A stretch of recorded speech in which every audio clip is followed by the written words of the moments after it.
Welcome to today's webinar, Strategies to Define and Evolve Your Talent Ecosystem.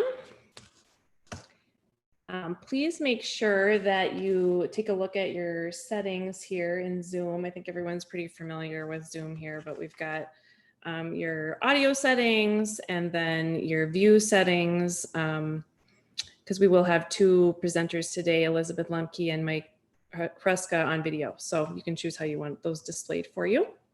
My name is Carrie Zenz with Allen Interactions. And again, please just, and then also switch your chat settings from all panelists to all panelists and attendees.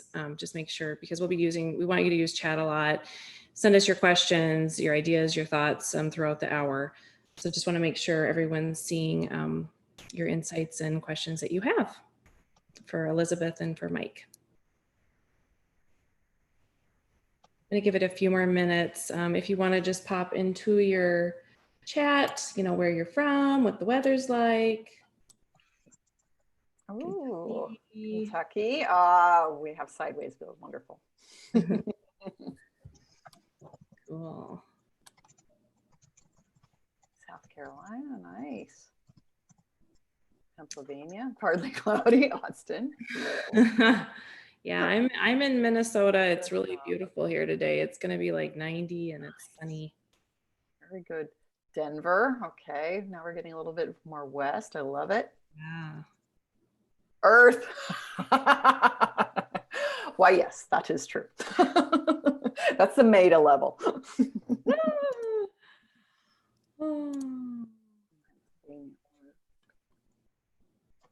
Pennsylvania. Well, I'm here in beautiful Stuttgart, Germany, where we had a lovely morning, but then thunderstorms and rain. So this is where we are, bringing it all into the mix.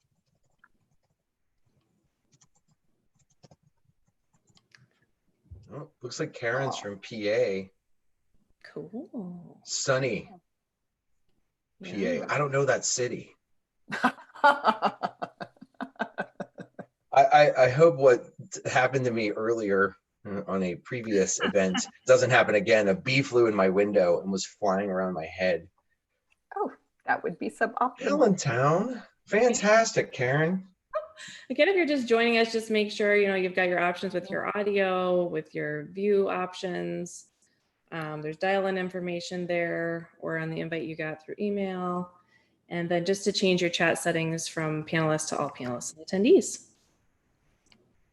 Again, this is Strategies to Define and Evolve Your Talent Ecosystem. I think we're going to get started here. We are so thrilled to have Elizabeth Lemke here. She is the Chief Talent Navigator for Transforming Talent, which is a global and virtual consultancy out of Germany. She specializes in people and cultural solutions. She has 15 plus years of experience. She has been honored with multiple innovation awards and deemed a Franklin Covey benchmark. And she also led the highest increase in employee engagement measured by Ian Hewitt. So, we are just so excited to hear what she has to say and share with us today. And then Michael Kreska is an innovation coach for Allen Interactions. He's a design thinking practitioner and technologist, and he has expertise that spans from standards, learning, science, and emerging technologies. So I am going to turn things over, I believe, to Elizabeth and let them get on with the show here.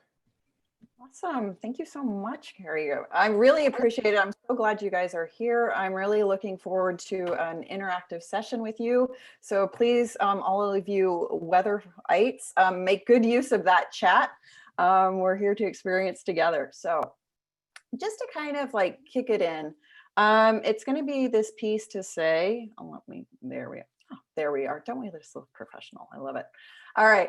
So, so here, just to kind of get that baseline setting as to where are we currently, we've all been experiencing the Jumanji that has been since February 2nd, essentially, in terms of how our world has changed and how our context of work has also changed. So just this past week, Hayden from Upwork, who's the CEO, he said going forward, working remotely will be the default for everyone. And while teams will be able to come together once it's safe, for intentional collaboration and socialization. The future of work is here. So this is breaking it up in terms of how do we understand how we work together, that remote is the default. Now, if we go on to the next one, and am I able to advance? Sorry. Aha, sorry. All right. And the next one is looking, this is also from Shopify. Shopify tweeted this, I think, 2 days ago, where they said, as of today, Shopify is a digital by default company. We will keep our offices closed until 2021 so that we can rework them for this new reality. And after that, most will permanently work remotely.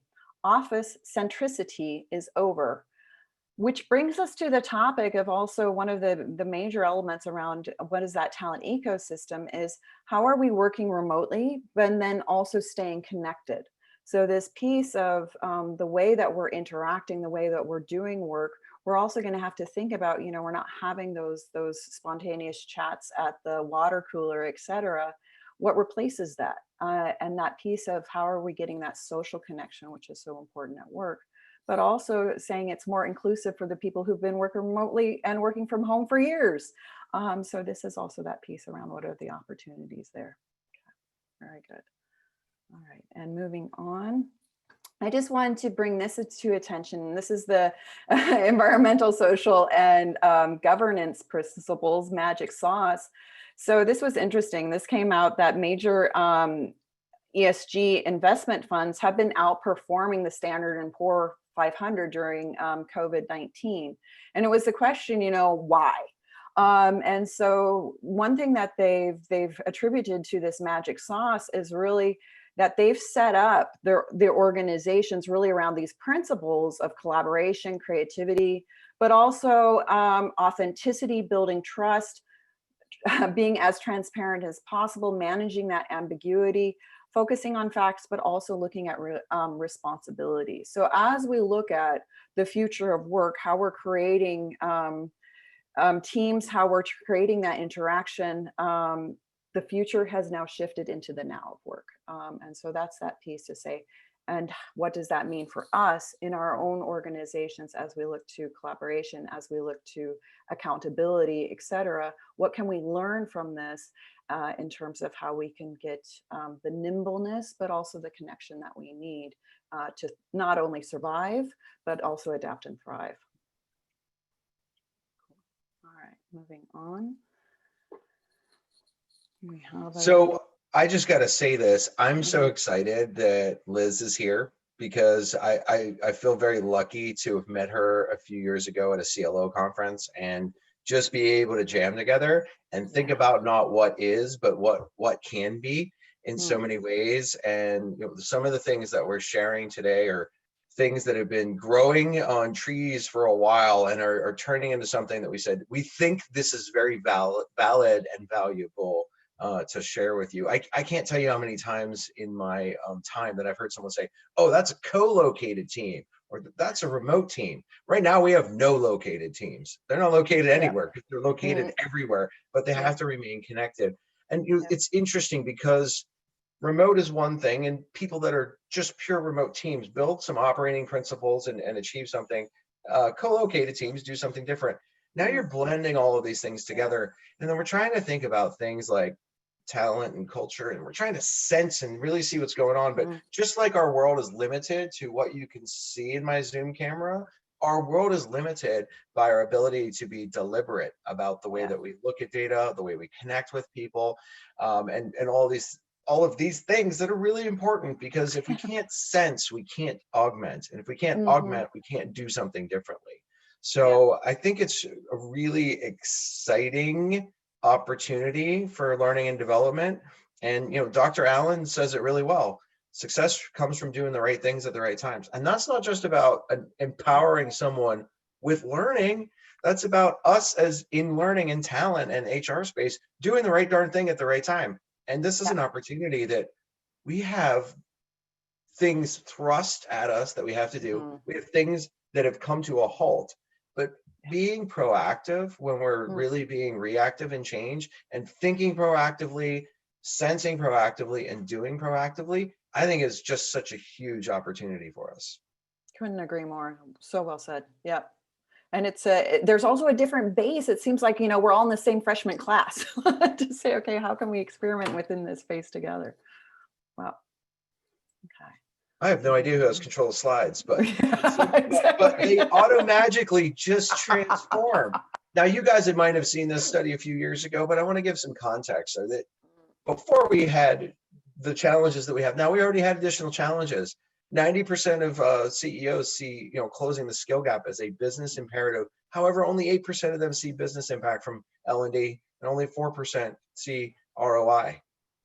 This is really challenging. I was an advisor I'm on the advisory board of HR.com, and the next slide is some results from some recent work that we did. Actually, it's not there, so I'll just tell you about it. 16% of learning and development organizations say they're doing an amazing job, and 22% say that people are engaged. Now, we're in this interesting time where there's 3 things an organization needs to do really well in the future: attract, retain, and optimize talent. Well, there's a lot of ways to think about talent, aren't there, Liz? Yes, there are. Absolutely. It's not just the goldfish. Well, and I think, and to that point, there's also that piece of Paul Bromford from the Bromford Labs. Paul Taylor just brought out that 2/3 of all managers think that they have a psychologically safe and empowered environment that they create, yet only 1/3 of their employees think that's true. So there's also that piece of what is that disconnect around how do we create those spaces where we are also being inclusive, being included, and having different ideas. How do we get that not only towards the manager, but also amongst each other as our colleagues, because that is also key to how are we closing some of these skill gaps. Wow. So yeah, go ahead. So yeah, so the World Economic Forum has some wonderful data. Liz and I were jamming on this. 2015, 2019, and you see all kinds of things moving all around. But right now, we have an old world and we have a new world. What's the difference? What do you see the push, the pull, the expansion, and the breakthroughs are here? Is this for chat or for us? Because I think that would also be an interesting question here.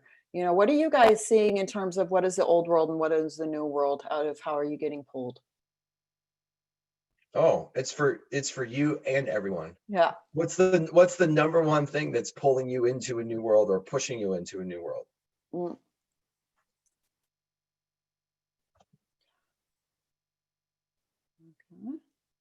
Okay, that's interesting. Lisa is going on as high as 3%. And I think that is true. I think one of the things that's pulling us into this new world, from my humble opinion, is this piece around we've had this work on purpose and authentic, and how are we not only going to work to make money, but also saying, okay, what's my contribution? How am I fulfilled at work rather than just engaged? How am I having an impact? How am I growing? What are the relationships that I'm having? Which also puts a very different expectation on our organizations. It's not just about compensation. It's not, oh, this person, this talent is going to leave. We'll just make him a better offer and offer him or her more money.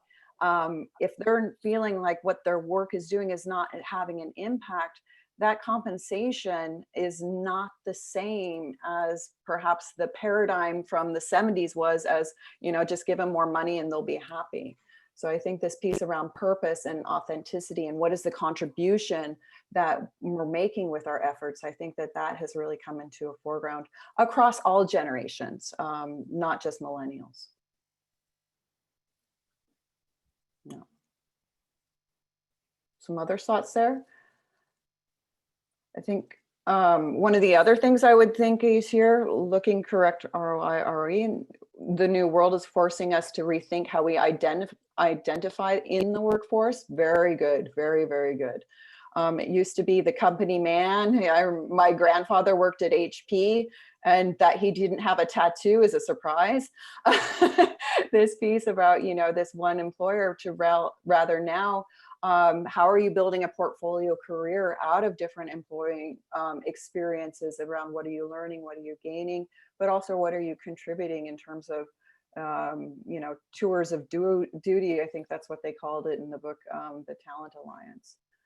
So I think here, as we continue to look at the complexity and the challenges of work, who went to school to become a cybersecurity specialist? There's a lot of jobs that you didn't have the training, you didn't have the certification for, and it's really this piece around in life learning and the continual learning, and how are you looking, what are those relevant skills, how are you pulling?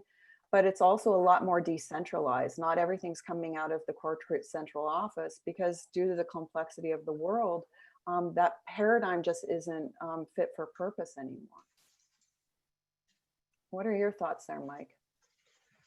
Well, Einstein said we can't use the same consciousness to solve a problem that created it. So in order to do differently, we need to just start thinking differently, which is one of the reasons that I wanted to get together today, to really say, if we think about talent as a thing, and talent as an aggregate is capability, we've got to find it, we've got to keep it, we might have to grow it, we might have to transform it.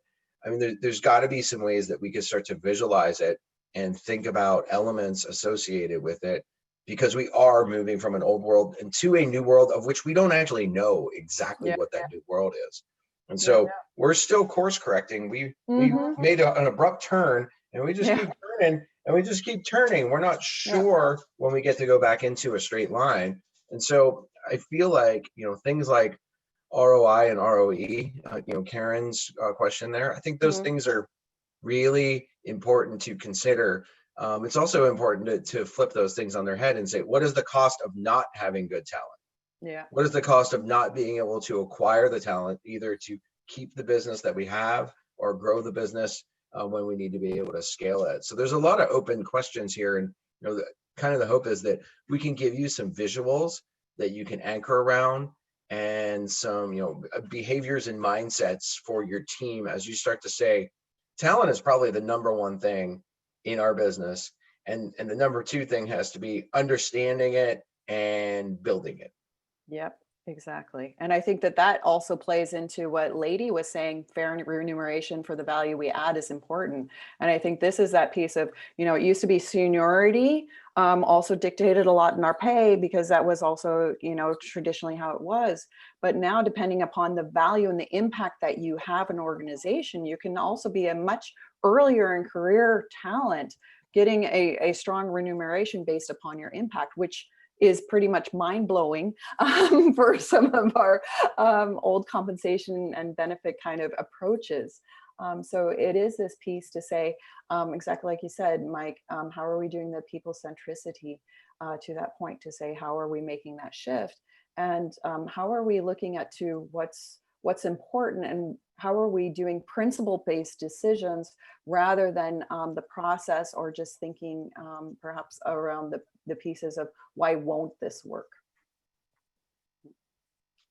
You want to move to the next slide? Yeah. Fantastic. Yeah. So, as I said, like, our world was this, 3D sphere, and we were traveling through time in a fourth dimension too. And now it's come down to this very small sort of 2D space. So we don't have really much tunnel vision. And so what can you do? What might you do? What should you do to really increase your listening, to increase your sensing? And then central to all those things we're going to talk about today is, what can you do to frame all of that in some assemblage of meaning and be able to respond to that? So perfect. I love it. If you guys could put your ideas as to what are you doing specifically, that would be awesome. If you could put that into the chat. This is our interaction here.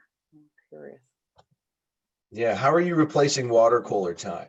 Yes, exactly. I brushed by you in the parking lot time. How are you replacing things? I mean, you might have done surveys already, but you probably never put a survey out without talking to people. True. Nice. All right.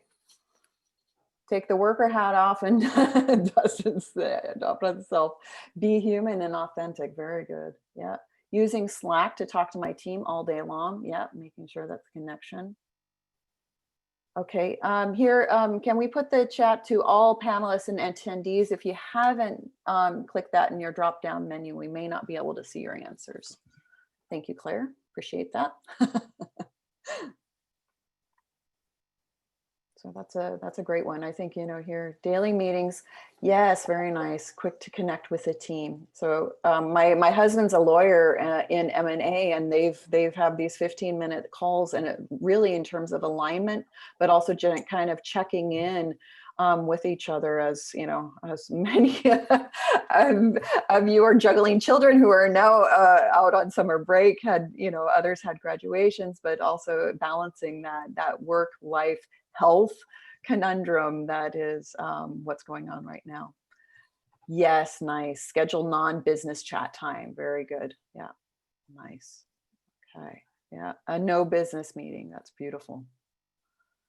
Okay, so this is that piece of, were you doing perhaps these things before? Maybe. Were you doing them in this intensity? Question? Probably not.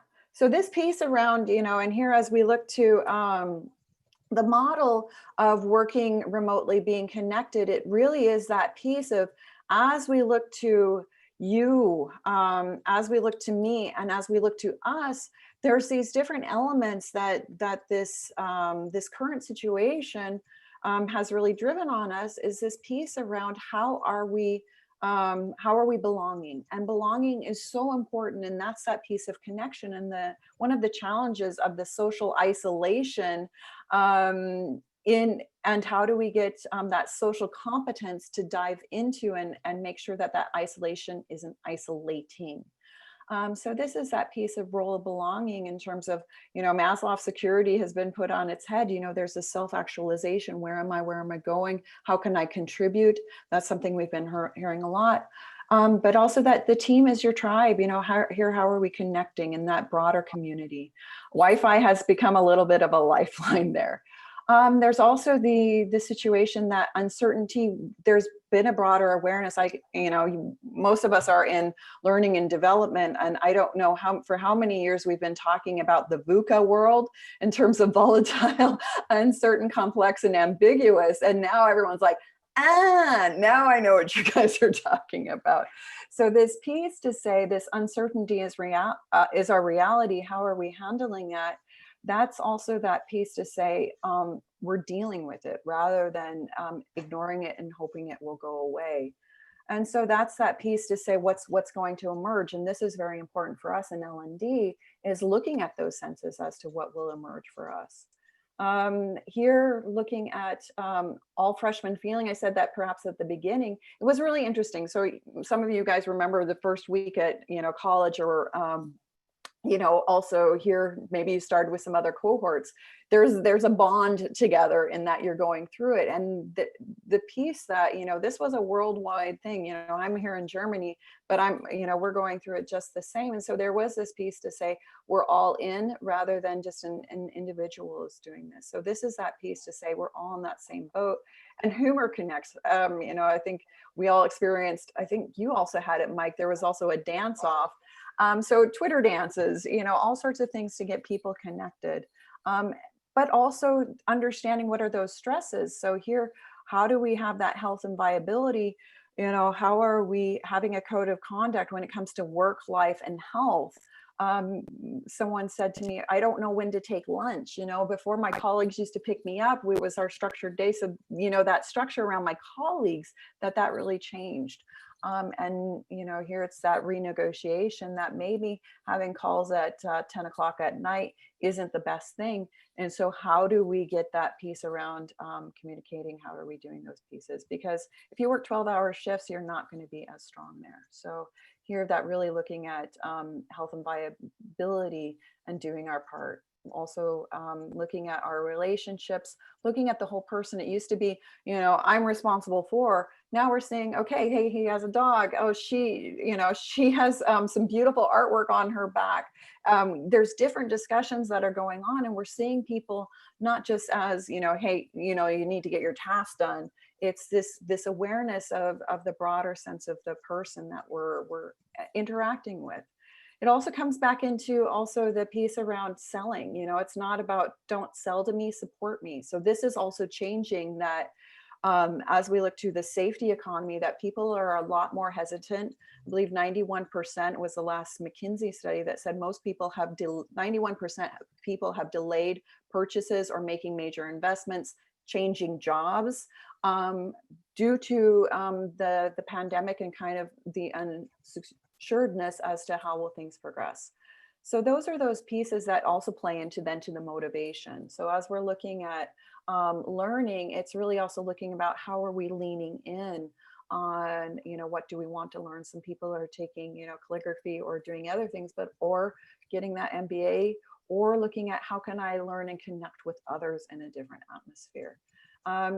And that piece to say, there's also a big awareness now around the limbic fear that the ambiguity brings with it. So it's on the one hand, here fearful for health, fearful for our colleagues, our family, etc., but also that insecurity, what's going on with my job, what's going on with my world, and what can I do? And they're back to the leaning in, the learning. What can I do to be proactive? How can I go away from that fear-based reaction to say, okay, and how am I going through an action orientation to bring things forward? But it takes the time and it takes that adjustment. Yeah, nice. Good comments also. Thank you for the comments and the ideas here in the chat. Beautiful. Yeah, someone asked about growth mindset and enabling for innovation. And we just gave a webinar a few weeks ago, and we have all the resources from that webinar, tools, white papers, design thinking exercises. And I threw that URL in there. There's a lot of resources. As I said earlier, we're thrust into reactive change, but this is the time to get all the things that we wanted to do in talent and learning and development, and be proactive change, and not just respond to the G-force turning us, but create the G-force. Beautifully said, beautifully said. And it is really that power of yet, and it's amazing what that little activation of getting that yet in there can bring to, okay, how can we get our creative juices flowing here and from different sources and to different ideas. Love it. Beautiful. Okay, and as we continue to move forward, we're also thinking about, so the magic person who ever has the slides. All right, awesome. So this is that piece around, what is the talent ecosystem? So this is bringing also with it that piece to say, hey, we are aware that uncertainty and ambiguity are our new normal. There's things that perhaps have been swept under the carpet that are coming to a head, but also because they're important, and how are we dealing with them? So this is that piece to say, we don't know how things are going to turn out, but we're being, like Mike said, that growth mindset. How can we get some creativity and some juices so that we can be proactive about what are the things that we can do, and being more experimental and saying this is an iteration process. And we like to say, do good and talk about it, do weird and learn from it. The next one is also, I think, of this piece of, I don't know how many of you have worked as generalists or worked with generalists, but I had generalists and they had 7 different systems that they had to log into. So it was a lot of administration. So there has been so much going on in HR technology. And there's this piece to say, how are people working with technology in dispersed multidisciplinary teams with a variety of work options? A lot of you guys mentioned Slack. A lot of you mentioned, there's a lot of different systems out there. So how do we make sure that it's not people working for technology, but that the technology that we're using, that we're being mindful also about what we're using and why are we using it and how are we using it, so that the people working with it can really, that it really helps enable them to do not only their work well, but also that connection well. Yeah. The third one, I think, and this is a big one for our magician here with Mike, is divergent and integrative thinking. So one thing that I think is really important as we look to groupthink, this is one of the biggest dangers. And when we were talking about psychological safety, and I don't know if it was Lindy who is saying, here, that seems a little bit high. Absolutely. So just because you're belonging to a group, that's a beautiful feeling. But it's also important that within this belonging, you also are able to be inclusive in terms of, getting different ideas in, maybe polling from somewhere completely off base to test those ideas, but also that you're being included. How are you having your voice heard? How are you bringing up? How are you coming into webinars? All of those pieces there, but also to say, being heard, is there also an environment that welcomes divergent thinking, but also connective thinking, and say, okay, how can we build upon different ideas? How can we take something out of biology, like ecosystems, and say, how do we take that into talent? And are there some good lessons learned to there? So really thinking along those lines. The other one within this is social competence. So here, do we have any introverts in this room? I think we probably do. So this is that piece to say, how are we making space for people who perhaps are not as verbal, not as extroverted, who don't wear their heart so open on their sleeve? How are we making sure that we are connecting with all the different people in our team and giving them those spaces? Because this is that piece to say, we're all in this together. How are we understanding the different points of view from the different folks in the room and outside of the room? Because it's really also this last piece around learning didn't end with a degree. All of us within L&D, we know this, but a lot of people just, are looking for that certificate. And I'm sorry, there's not a COVID-19 certificate of attendance. It's this piece to say, as we are looking at how are we learning, what are those different options available to us? It's that piece around how are we taking learning as part of the way we work and the way we thrive. Mike, do you want to do this next one? Sure.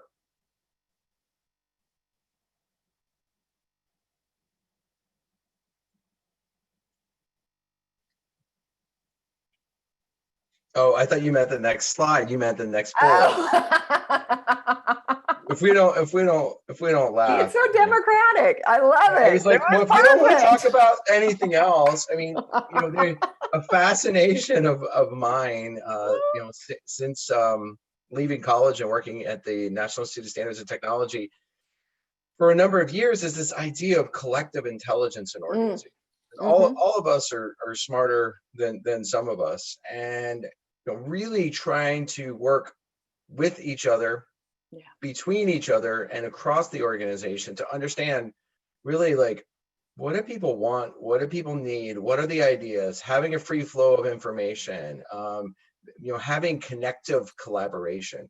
It's not working on the same team all the time. It's a different team, different dream, and having that piece move along the way, and really working to uncover things, make the soft voices louder, make the loud voices softer by increasing the volume of the soft voices, and thinking about impact at every level. And if we think about our world that we're inside of our organization, that's the micro world. The macro world of the organization is the entire organization and the people and its performance and what it does. But it's this meso layer, or the interstitial space. And so we've got to be space invaders in a lot of ways. We've got to be able to get something good and connective in our space, reach out and poke into the other spaces in the meso layer if we're going to affect the whole macro organism that we're really part of. And an organization is an organism. And it is. There are many kinds of organizations right now. We're at the KT boundary, the Cretaceous Tertiary boundary of 65 million years ago.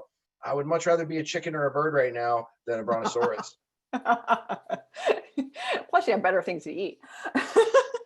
Well, and I think that goes, that goes perfectly then into the talent pipelines.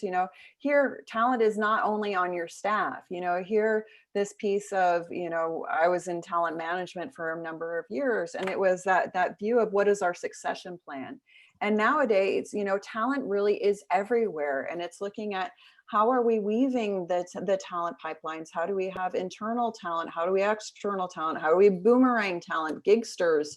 contractors. And it's this piece of, what is that talent that we have? How do we tap into the capabilities, but also into that piece around what motivates people? What are those intrinsic pieces? And then understanding how healthy is our talent pipeline for, at the end of the day, what we really need to be doing and what really has an impact, not only for the customer, but really back to the beginning in terms of that broader purpose as to why do we exist. And that perhaps plays into that piece around reputation. It used to be that, employer branding or talent branding, that was really interesting. Perhaps you would go to Glassdoor or Kununu when you were looking for a job. Now just look at Twitter. Everybody is interested in what an employer does during this time. So brand reputation is not just something that is the CI in terms of corporate identity. It's this piece of your employees make the brand, and your leadership communications right now really are more important than I think they ever were in the past. Well, Liz, getting a new job is as easy as sitting in the same spot on my couch, isn't it? Yeah. For many people. And so if we don't keep them collectively connected, we're missing something. Yep. Agreed. Absolutely agree. Very good. Because, this is the other piece of, and this, I said this a little bit with the talent is, we have semi-permeable walls. It used to be like, okay, and we're not talking about compliance here. I just want to make sure that I'm leaving that out of the way. We're not talking about that, but it is this piece of, we used to say at my old company is, if we don't develop together with our suppliers, we have awesome, innovative suppliers. It would be stupid of us not to include them, not to do co-creation together with them. And it's that mindset to say, how are we looking at, not only our customers, our suppliers, but also that broader community piece of, we are, to Mike's point, we are part of the organism. So an organization is an organism, but it also interacts, ergo the ecosystem, with others in that particular area, in that living community. So those things happen. And then to add it on to that little bit of complexity, it's also just like Mike said, from your couch. So here's social networks and that social connection and that social interaction, not only with a company as a brand, but also as the people representing, and also being proud of who they work for, but also being authentic about what impacts them. So this is a little bit of and this is definitely a little bit of a challenge for us, because it is a kind of a new world in terms of old world thinking. New world, what are we doing here that we're not going to adjust to overnight? We just really need to be aware of it, because these are the things that are, in terms of thriving, the imperatives that drive this lesson. Wizard of Oz, next slide, please. Brilliant. I love it. Okay. Oh, there's a poll. I love it. Thank you, Carrie.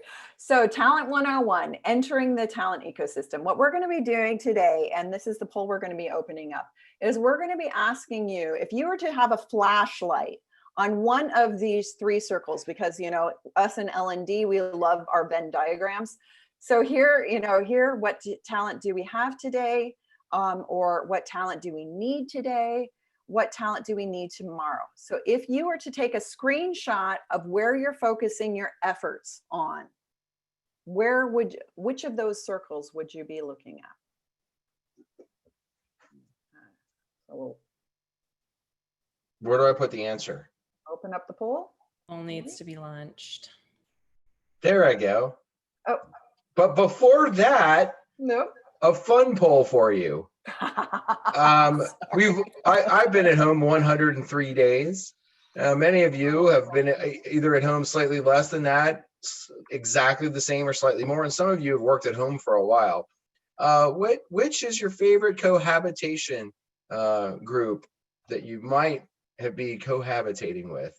Is it your spouse or your partner, your child or children, pets, someone or something else? Maybe just your favorite comfy couch? Or would you rather be in the office? My guitar, Greg, my guitar gently weeps with yours because it's so happy that I'm home with it. Awesome. Oh, as Bill types it. Oh, geez. That's beautiful. That's symmetry. I love it. Interesting. Okay. Well, Oh, that was a fun poll. I love it. I love it. I love the other. I would be very curious about the other, but there is one person who would rather be in the office, and I think that that is also that piece to say, what is that connection? There are those ones that there can be salvation also in an office space. Okay, thanks, guys. All Well, right. we're just going to throw this in the chat. If your flashlight of attention, or 80% of your attention, Mm, when you're thinking about the concept of talent, are you thinking about what do you have today? Are you thinking about what actually do you need today, or the gap between what you have and what's required? Or are you thinking about where are you going in the future? Are you out there, more than a few weeks or a few months out in the future? Where are you focused? You guys can throw that in the chat. yeah. Future. Okay. Need tomorrow. Future. Interesting.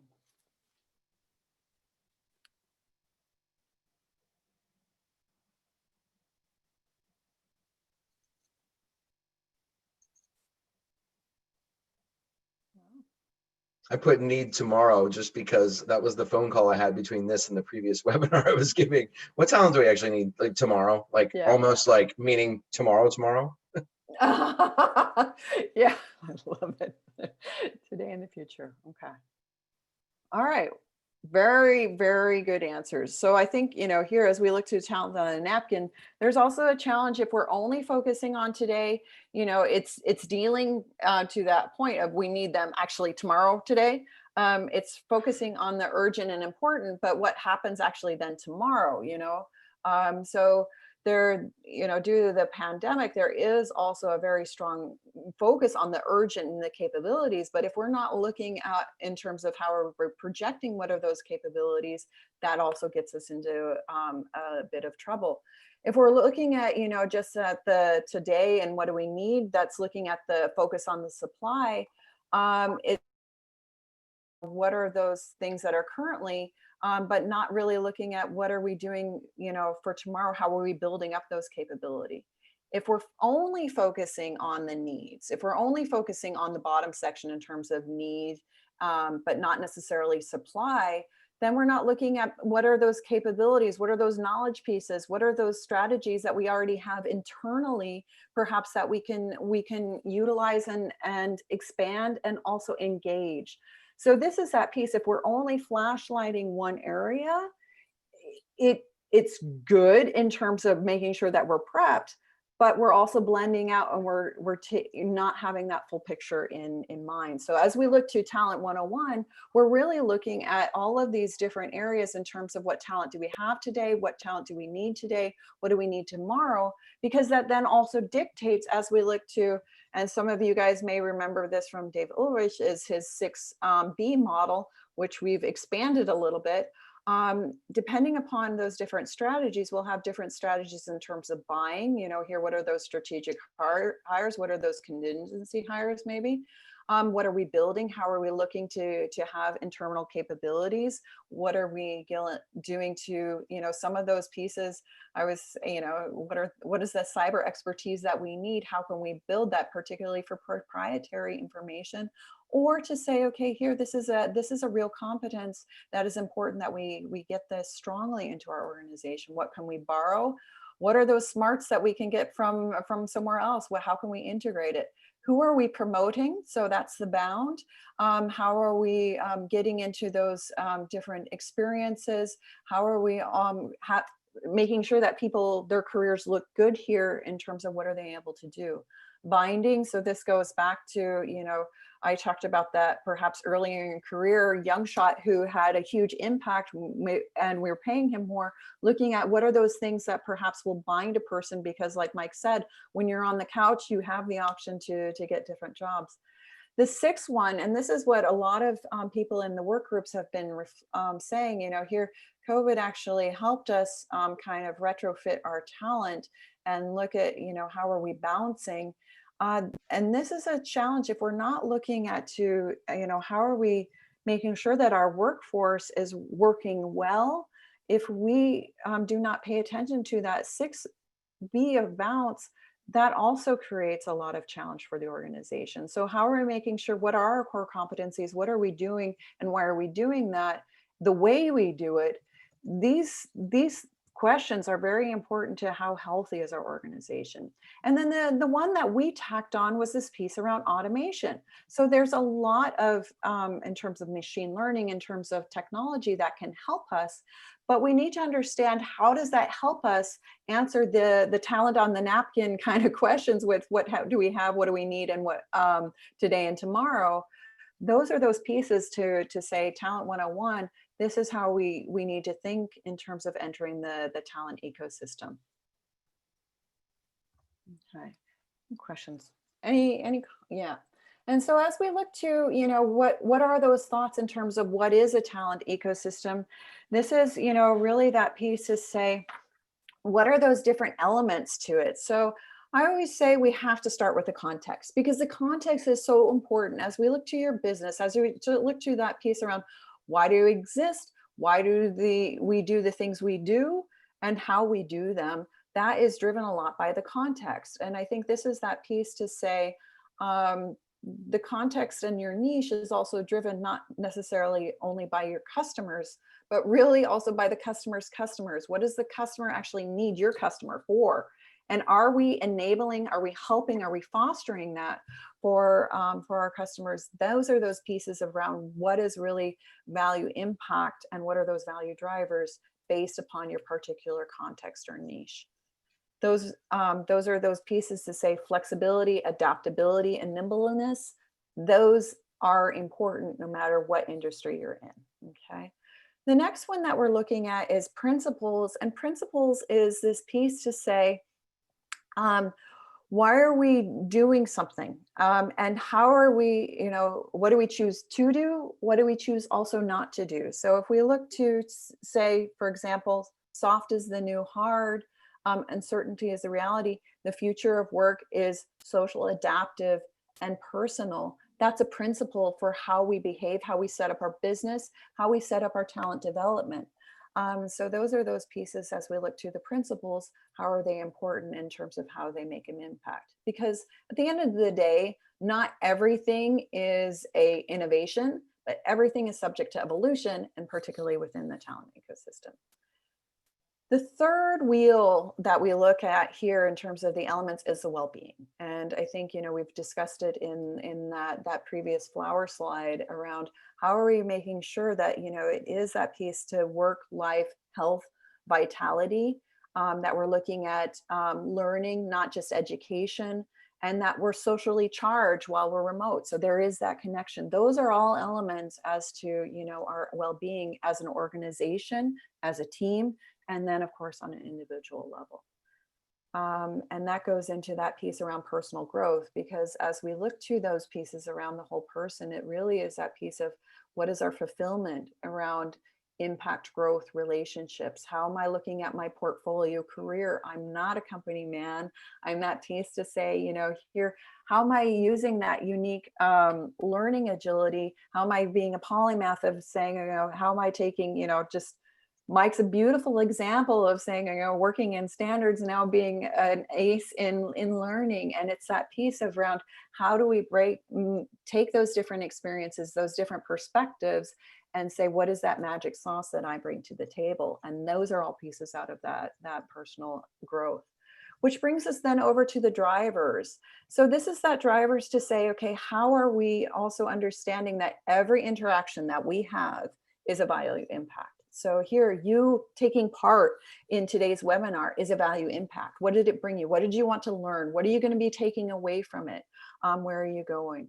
It's also that driver of that piece around reputation. Who do you work with, but also who you work for? Those are big drivers in terms of what we're doing there. And then it goes back into the final one, which is, of course, the goals.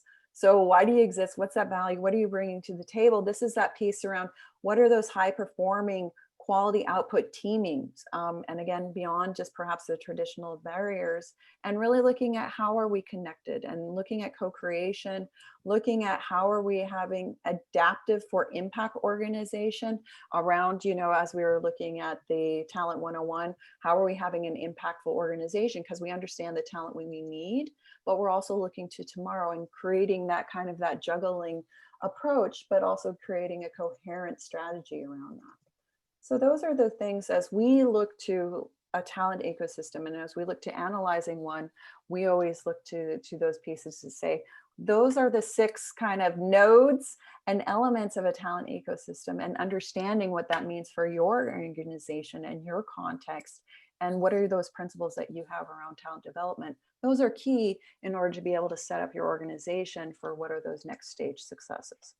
And there are ways to dig in and model all of this. And there are conversational ways to do this, where we have some guiding questions and some facilitated structured conversation.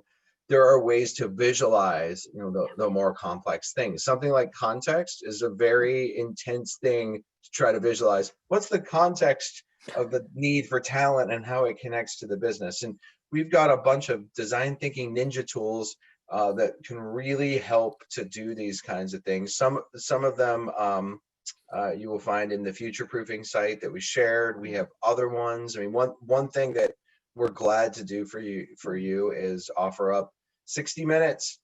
Yep.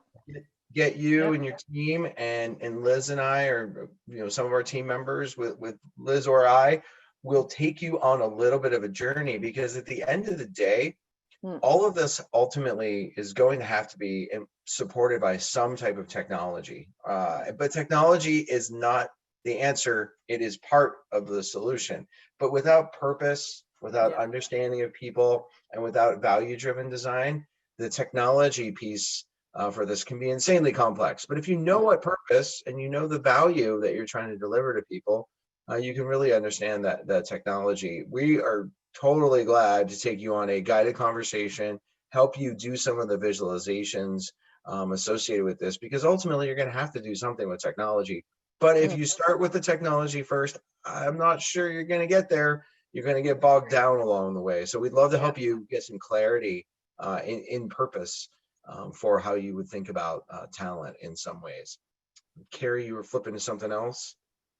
One more slide ahead. Yeah, I was just flipping through the learning ecosystem ones, and then this is just.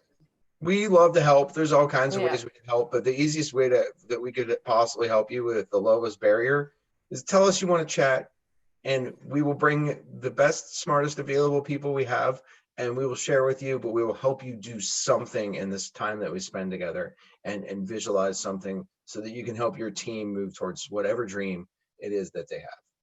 Yeah. So well said. So well said. And I think, that's that other piece of understanding, like you said, your context, where you're coming from, we can help you with that, and help you along in the process for what fits for your organization. So, really looking at how we can review what you have currently, and then say, okay, what are those, how can we explore them, and how can they align to your organization, so that we can help you provide that forward movement and recommendations as to what could be those next steps to really establish your talent ecosystem. As we like to say, it should be simple, but not complicated. Yeah, there's a difference between complex and complicated. Yes, exactly. And with tools to understand our space and tools for visualization, we can quickly take what appears to be complicated and turn it into complex, because that's what we are as organizations. We're complex, adaptive systems, and we've got to make the components work together. Now more than ever, learning and development. Final thought from me, and I'm going to ask Liz for her final thought.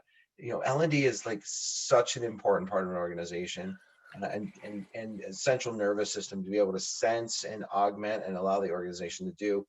And the thing that we're feeding, and the thing that's feeding us, is talent. Attracting, retaining, and optimizing people is the future. But the way that we think about people, the way that we think about what we have, what we need, and what we're going to need in the future is critical. And having a holistic view around the talent ecosystem circle, and being able to be deliberate and specific excuse me, around our approaches to that is going to be the difference between you having the best talent on your team and you dreaming that you have the best talent on your team. So, Liz, final thoughts? so well said. And because I think with that, it's taking that learning view and that learning understanding, bringing it as an organizational level, team level, and an individual level, and making it real. It is right now, perhaps more than ever, very important as to how we communicate that. So helping you along those spaces to be able to communicate that and understand what that means and what really that value impact proposition is, because right now, safety, affirmation, quality, those are the value drivers, and we in learning have a big influence on all of those. So really looking forward to talking to you and diving into what this could mean for your organization. And I really thank you all for your wonderful questions and comments. I've been reading through these at the same time. So I think this is really indicative as to how are we also within learning, getting that open innovation and that learning context. So thank you everyone for your participation and your ideas. Thank you guys. We appreciate your time. We'd love to help you in any way we can with information, and we will give you tools that you can start running with this stuff tomorrow. Yep. Beautiful. Thanks, everyone. Yep, just send us an email. All